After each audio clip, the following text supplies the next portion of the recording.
If you're shopping for a middleweight cruiser with real character, two names jump straight to the top: Honda's Rebel 1100 and Harley-Davidson's Nightster. The mission is identical: a low, approachable cruiser that's easy to ride in town, but still has enough engine to stretch its legs on the highway. Honda attacks it with a 1083cc parallel twin and the option of a game-changing dual-clutch transmission. Harley leans on the liquid-cooled Revolution Max 975T V-twin and a classic 6-speed manual. On paper, the Nightster is the revier athlete. The Rebel is the torque-rich all-arounder with a surprising tech edge.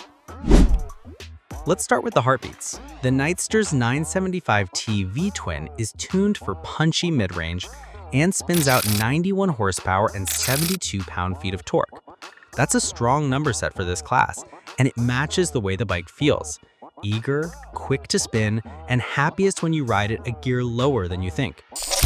The Rebel 1100 uses a 1084cc twin derived from the Africa twin, retuned for cruiser duty. For the latest update, Honda bumped compression and refinement, bringing output to 65 kilowatts, 87 horsepower at 7,250 RPM, and 98 Newton meters, approximately 72.3 pound-feet of torque at 4,750 RPM. On the road, it feels calm, torquey, and elastic. Less buzz, more shove, and a deeper, more relaxed cadence than the revier Harley. Power delivery philosophy also differs. The Harley invites you to play in the mid to upper revs where it's alive and responsive. The Honda prefers short shifts and low RPM grunt. Twist and go, and it just hauls. Neither is slow, but they do encourage different riding styles. Harley keeps it traditional with a well-spaced 6-speed and a light clutch feel. If you love shifting and engine braking the old-school way, the Nightster will scratch that itch. Honda offers both a conventional 6-speed and its dual-clutch automatic. DCT can run fully automatic or let you tap through gears with paddle shifters. Brilliant in traffic, effortless on commutes, and shockingly quick when you're pushing. Honda also refined low-speed DCT behavior for smoother parking lot maneuvers. And when you pair it with the Rebel's ride modes and traction control, it's one of the most stress-free cruisers you can ride today. Both bikes prioritize approachability. The Nightster sits low at 27.1 inches ladened and weighs 481 pounds in running order. It's compact, agile, and easy to pick off the side stand, with a wheelbase just over 60.8 inches that gives it a planted, sporty stance. The Rebel 1100 keeps the seat friendly at 27.5 inches, with a wheelbase of 59.8 inches. Curb weight depends on trim. The base Rebel 1100 DCT lists 509 pounds, while the Rebel 1100T Touring variant shows 520 pounds on Honda's US spec pages. In practice, the regular manual Rebel comes in lighter than the DCT, and the handling feels neutral and predictable: low center of gravity, gentle steering, and strong linear brakes. Honda tweaked the entire Rebel 1100 lineup: recently higher, pulled-back bars, foot pegs a touch forward, and thicker seat foam. The rider triangle is more open and more comfortable for longer rides, especially on the new T-Bagger with its mini fairing and factory hard cases. The low seat and narrow midsection make flat footing easy, and passengers can be added with bolt-on kits. Harley's cockpit feels like Sportster grown-up, still low and narrow, with mid-controls that keep your knees bent and your weight over the tank. It's a confident urban stance that makes slicing through traffic and short blasts out of town feel natural. On longer rides, you'll want to brake more often or upgrade the seat if you tour regularly. Here's where the Rebel swings hard. The latest models add a crisp 5-inch TFT with Honda RoadSync smartphone integration for nav, calls, and music. Cruise control comes standard, and you get ride modes plus Honda selectable torque control with wheelie control. It's modern, clean, and unusually well equipped for a cruiser at this price. The Nightster counters with 3 ride modes: Road, Rain, and Sport, and Harley-Davidson rider safety enhancements that cover ABS, traction control, and drag torque slip control. Some packages add cornering-aware functions.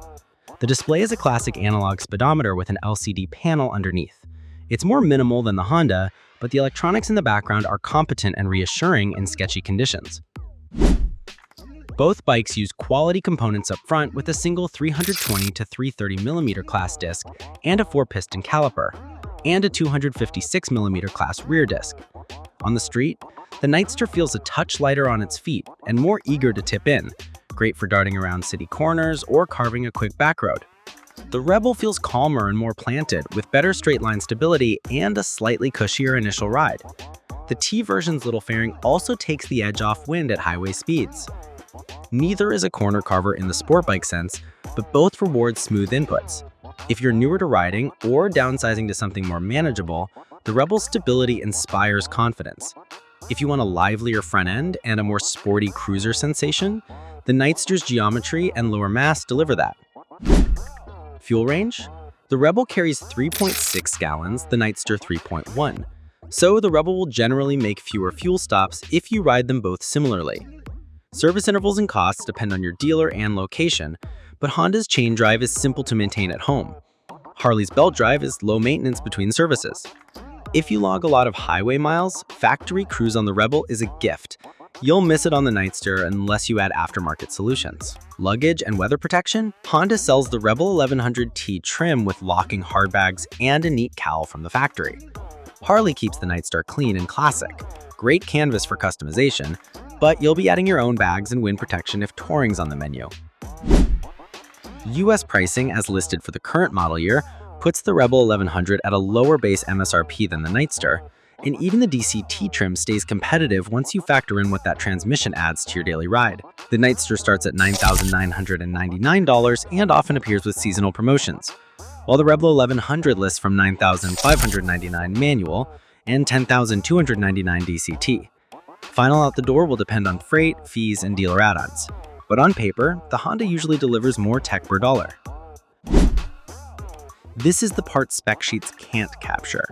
The Nightster has that unmistakable Harley pulse. Modern, liquid-cooled, but still distinctly Harley in tone and attitude. It looks and feels like a new-age Sportster. Lean, purposeful, slightly mean. The Rebel's 270-degree crank gives it a deep offbeat thrum. Less lumpy than a V-twin, but full of character. It's the understated one. Blacked out hardware, clean lines, a little stealth muscle. If you want the drama of the Harley badge and a revvy engine note, it's hard to beat the Nightster. If you want quiet competence that just works every day, the Rebel nails that brief.